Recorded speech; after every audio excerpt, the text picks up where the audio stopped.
Hello guys, तो आज हम एक बहुत ही ज्यादा इंटरेस्टिंग टॉपिक के ऊपर बात करने वाले हैं। जैसा कि हमने देखा लुकिसम चैप्टर 576 में डैनियल पार्क अपना यूनिक पाथ अवेक कर देता है और सच में ये चीज देखने में चैप्टर 576 में काफी ज्यादा मजा आया था। इस चैप्टर की वजह से काफी समय बाद ऐसा लगा कि लुकिसम का मेन कैरेक्टर सच में डैनियल पार्क ही है। जिस पेचॉनजो को स्पीड के बंदे ठीक से छू भी नहीं पा रहे थे, डैनियल ने उसे अपना ऐसी जगह पे टच दिया कि उसकी हालत खराब हो चुकी है। और लुकिसम चैप्टर नंबर 576 की जो मैंने एक्सप्लेनेशन वीडियो डाली थी उसके कमेंट सेक्शन में ये भर चुका है कि डैनियल अब काफी ज्यादा खतरनाक हो चुका है। यानी कि आसान शब्दों में सबको ऐसा लग रहा है कि डैनियल अब पेचॉनजो का कुत्ता बनाने वाला है। इसलिए चैप्टर 577 का सबको बेसब्री से इंतजार है। लेकिन लुकिसम के चैप्टर्स एक हफ्ते बाद ही रिलीज होते हैं, इसलिए आप लोगों की क्यूरियोसिटी को शांत करने के लिए मैं ये वीडियो बना रहा हूँ, जिसमें हम ठीक तरीके से ये पता करने की कोशिश करेंगे आखिर यूनिक पाथ आने के बाद छोटा वाला डैनियल कितना ज्यादा ताकतवर हुआ है। लेकिन उससे पहले जो लोग समझ रहे हैं कि पेचॉनजो इतना भी ज्यादा कुछ खतरनाक नहीं है क्योंकि डैनियल उसको बिना यूनिक पाथ के भी थोड़ी बहुत अच्छी टक्कर दे रहा था, तो ऐसा बिल्कुल भी नहीं है। बिना यूनिक पाथ के वो उसे कोई भी अच्छी टक्कर नहीं दे रहा था, बल्कि पेचॉनजो बस उसके साथ खेल रहा था। क्योंकि यूनिक पाथ आने से पहले पेचॉनजो ने डैनियल के ऊपर जितने भी हमले मारे वो कोई भी जानलेवा नहीं थे। यानी कि उसी तरीके के जानलेवा हमले जिसमें उसने लाइनमैन के पेट में अपनी 4 उंगलियां डाल के उसकी आंतों के साथ खेला था और योवुला की आंतों के साथ भी। डैनियल के पास यूनिक पाथ आने से पहले पेचॉनजो ने डैनियल के ऊपर काफी सारे हमले करे थे, लेकिन उन हमलों में से अगर कोई पेचॉन का 4 उंगलियों वाला घप होता तो डैनियल अप हो चुका होता। लेकिन चैप्टर 576 एक बहुत ही एपिक चैप्टर मुझे इसलिए लगा क्योंकि डैनियल की अवेकनिंग हो चुकी है और अवेकनिंग के बाद डैनियल वर्सेस पेचॉनजो काफी ज्यादा दिलचस्प होने वाला है। डैनियल सच में पावर के एक अलग ही लेवल पे जा चुका है। अब वो सच में एक काफी ज्यादा खतरनाक मॉन्स्टर बन चुका है। डैनियल वही बंदा बन चुका है जो गन यामाज़ाकी उसको बनाना चाहता था। एक पल के लिए जोहान शोंग का जो यूनिक पाथ था वो भी इतना खतरनाक नहीं था, क्योंकि जोहान शोंग के यूनिक पाथ में जोहान सिर्फ वो अटैक मार सकता था जो कि अनअवॉइडेबल है, यानी कि जोहान के हमलों से बचा नहीं जा सकता। लेकिन जोहान के सामने अगर कोई खतरनाक बंदा खड़ा हो तो जोहान भी उसके अटैक से नहीं बच पाएगा, जैसे कि वो गन के अटैक से नहीं बच पाया था। लेकिन डैनियल पार्क का केस यहाँ पे काफी ज्यादा अलग हो जाता है। भाई का यूनिक पाथ इतना ज्यादा स्पेशल है कि वो दुश्मन के हमलों को अपनी तरफ आता तो देख ही सकता है, जिससे वो आराम से उनसे बच पाता है। साथ ही में डैनियल ये भी देख सकता है कि दुश्मन उसके हमलों को कैसे ब्लॉक या फिर डॉज करने वाला है, और ये चीज देख पाने की वजह से वो दुश्मन के डिफेंस को बढ़िया करके तोड़ सकता है, जैसा कि उसने चैप्टर 576 में पेचॉन के डिफेंस को तोड़ के उसकी रिब्स में पंच मारा था, काफी बढ़िया वाला। यानी कि कुल मिला के डैनियल के यूनिक पाथ में ये शामिल है कि पहले तो उसको कोई मार नहीं सकता, वो सारे हमले देख लेगा, उन्हें डॉज कर लेगा। साथ ही में डैनियल जो किसी और को मारेगा उससे बच पाना लगभग नामुमकिन है। अगर इस इंफॉर्मेशन में चैप्टर 576 के आगे पीटीजे ने और कोई छेड़छाड़ नहीं करी तो अभी तक तो ऐसा लगता है ये एक डैनियल की ऐसी पावर है जो कि साफ साफ लगती है हैकिंग।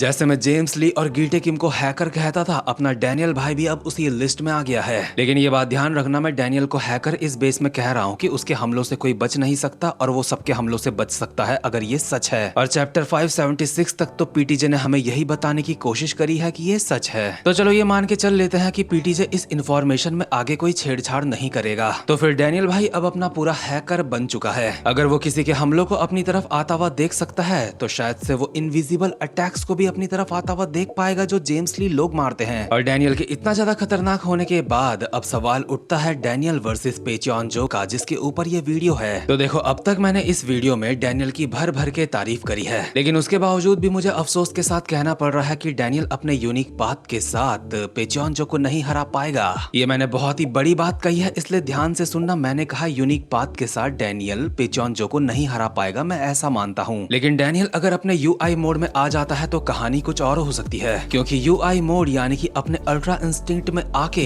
कोई भी इंसान उन सारी चीजों को जो उसको आती है उनको पहले से और अच्छे से इस्तेमाल कर सकता है। इसका मतलब डैनियल अपने यूनिक पाथ को और ज्यादा खतरनाक तरीके से इस्तेमाल कर पाएगा। ऑब्वियसली उसका यूनिक पाथ उसी के अंदर ही तो इनबिल्ट है ना, तो फिर यूआई मोड उसको एनहेंस जरूर करेगा, यानी कि और ज्यादा बेटर बनाएगा। लेकिन ये तो बात है तब की जब वो यूआई मोड में आएगा, लेकिन पीटीजे उसे यूआई मोड में ना जाने क्यों नहीं लेके आते। वैसे एक तरीके से सही भी है, क्योंकि वैल्यूएबल चीजों की सप्लाई हमेशा कम होती है, इसलिए यूआई मोड की सप्लाई मानवा में कम है। देखो, इतनी चीजें तो आपको समझ आ ही चुकी होंगी, लेकिन अब आपके मन में सवाल उठ रहा होगा कि भले ही वो यूआई मोड में भी ना आए, लेकिन अब भी वो अपने यूनिक पाथ की वजह से इतना ज्यादा ताकतवर हो चुका है कि काफी सारे लोग सोच रहे हैं कि वो हार कैसे सकता है, वो भी तब जब उसके हमलों से कोई नहीं बच सकता और वो सबके हमलों से बच सकता है। लेकिन मुझे पूरा यकीन है आप में से कुछ खतरनाक इंटेलिजेंस वाले लोग इस चीज का तोड़ निकाल चुके होंगे, और जिन्होंने अब तक ये तोड़ नहीं निकाला है उनको मैं बता देता हूँ। देखो, भले ही डैनियल के हमलों से कोई बच नहीं सकता और डैनियल सबके हमलों से बच सकता है, लेकिन क्या होगा अगर सामने वाले बंदे को डैनियल के हमलों से बचने की जरूरत ही ना हो? यानी कि डैनियल के सामने कोई ऐसा बंदा आ जाए जिसको डैनियल लगातार पेले जाए, उसे मारे जाए, लेकिन सामने वाले बंदे की एंड्योरेंस इतनी ज्यादा तगड़ी हो कि डैनियल उसे कभी भी नॉकआउट ही ना कर पाए। यानी कि कोई ऐसा बंदा जिसके पास अमर शरीर हो। और पेचोनजो के बारे में ये कहा जाता है कि उसके पास है इमॉर्टल बॉडी। यहाँ तक कि पेचोन के पास्ट के एक सीन में हमने ये भी देखा था कि पेचोन की बॉडी में काफी सारे पैने हथियार घुपे हुए हैं, उसके बावजूद भी वो अपनी जगह पे खड़ा है। और पेचोनजो की यही इमॉर्टल बॉडी डैनियल के लिए बहुत ही तगड़ा डिसएडवांटेज बन सकती है उन दोनों की फाइट में। और ये चीज डैनियल को एक और मामले में पीछे कर देगा, जो कि है स्टेमिना। पेचोनजो की इमॉर्टल बॉडी डैनियल के हमलों को झेलने के लायक है, लेकिन क्या लिटिल डैनियल की बॉडी में इतना स्टेमिना है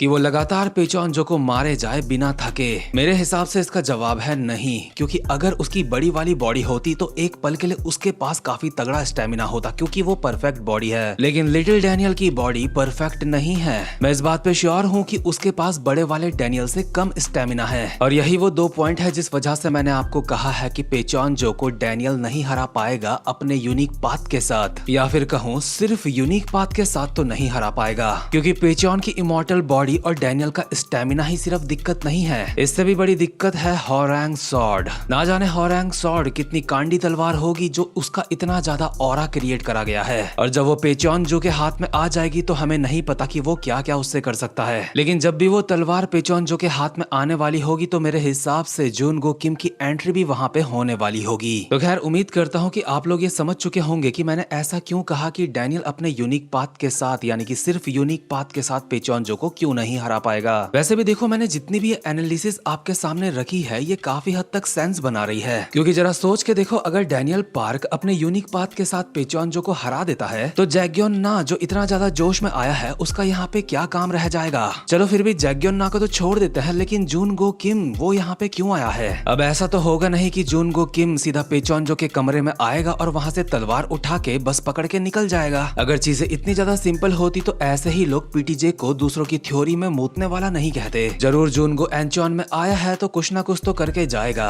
और स्टोरी के हिसाब से थोड़ा बहुत खेलने का टाइम जैग्योन ना को भी मिलना चाहिए, क्योंकि काफी सालों से वो गुस्सा दबा के बैठा है अपने अंदर। इसलिए ये चीज काफी ज्यादा ऑकवर्ड हो जाएगी कि उसके बिना कुछ करे ही बाहर वाले उसका बदला लेके चले गए। तो देखो, कुल मिला के बात यह है कि चीजें अभी और ज्यादा दिलचस्प होने वाली हैं। और अभी आपने डैनियल का यूनिक पाथ तो देख लिया है, लेकिन पेचोनजो को पूरी तरीके से नहीं देखा है, उसकी तरफ से भी अभी काफी कुछ आना बाकी है। इस वक्त एंचोन आर्क में वो टाइम नहीं है जहाँ पे आंख बंद करके हम ये बोल सके कि डैनियल अपने यूनिक पाथ के साथ सबको फाड़ के रख देगा, बल्कि अभी तो टाइम है अनप्रिडिक्टेबल चीजों का, जिनको हम प्रिडिक्ट नहीं कर सकते। मतलब कुछ हद तक तो प्रिडिक्ट कर सकते हैं, लेकिन श्योरली कुछ नहीं कहा जा सकता। और जिस हद तक प्रिडिक्ट कर सकते थे या फिर एनालाइज कर सकते थे, इस वीडियो में मैं वो सब कुछ कर चुका हूँ। और हाँ, किसी के मन में ये भी सवाल आया था कि अगर छोटा वाला डैनियल अवेक हो चुका है तो क्या बड़ा वाला डैनियल भी अवेक हो गया होगा? तो देखो, मैं पीटीजे का चाचा का लड़का तो नहीं लगता, लेकिन अगर आप मेरी मानो तो मेरे हिसाब से बड़ा वाला डैनियल को भी अवेक हो जाना चाहिए, इस हिसाब से कि वो दोनों के दोनों एक ही इंसान है, बस दो शरीर हैं। एक शरीर जो चीज एक्सपीरियंस करेगा, दूसरे शरीर पे भी वो मेमोरी रहेगी।